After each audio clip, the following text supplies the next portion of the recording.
on, The Shadow of Death by Holeman Hunt. You've probably already seen this in a sermon I did at church a while ago. This is the first of two paintings by William Holeman Hunt in my top 10. He's the guy who did the Light of the World that we saw on the opening screen. William Holeman Hunt was a Victorian painter and watercolourist.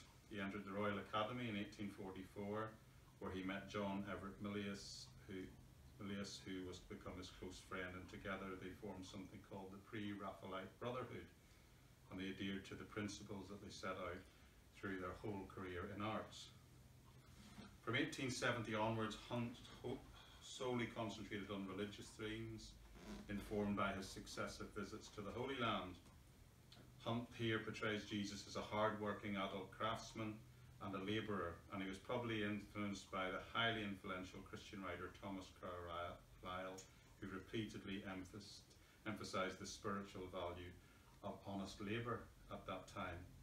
It emerged with the type of what was described as muscular Christianity, which promoted physical strength and health as well as vigorous work ethic, what has become known as the Protestant work ethic, in its pursuit of Christian ideals in personal and in political life.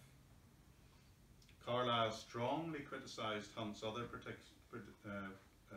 depiction of Jesus as the Light of the World picture, interestingly, as he said it identified Jesus too closely with the religious establishment because it had Jesus in regal clothing, which is Hunt later on is showing a very different type of Jesus here, isn't he? Holeman Hunt became not at ease with the conventional Victorian society or the established church. From his rebellious student days, he questioned everything as he struggled with his faith and his finding his voice as an artist. He was agnostic in his youth, but he converted to a very deeply felt Christian faith that changed his life and his art in the middle of the 19th century. Over this time, his paintings became more and more distinctive and innovative. He adopted many of the ideas that were put out first by the art historian John Ruskin, and in his second volume called Modern Painters, Ruskin said this, because he was the inspiration of what we call the Pre-Raphaelite Brotherhood, this group of artists, of about 6 or 7 artists. John Ruskin said this: typological symbolism as a method should be central to the core of the Pre-Raphaelite ideal. In other words, depicting typological, prophetic, symbolic messages within painting. From then on, Holeman Hunt saw himself as a messenger, offering reconstructions of biblical scenes as provocative offerings to challenge fellow Christians. Below his surface of paintings are layer of meanings which allow you to read them like a book.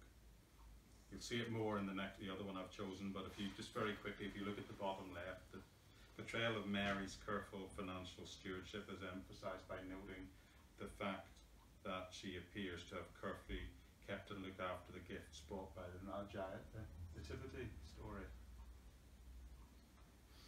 We'll see in a moment even more deeply symbolic examples of his work.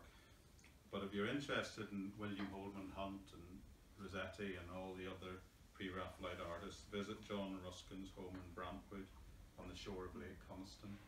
It is my favourite place in the whole of England, of the United Kingdom.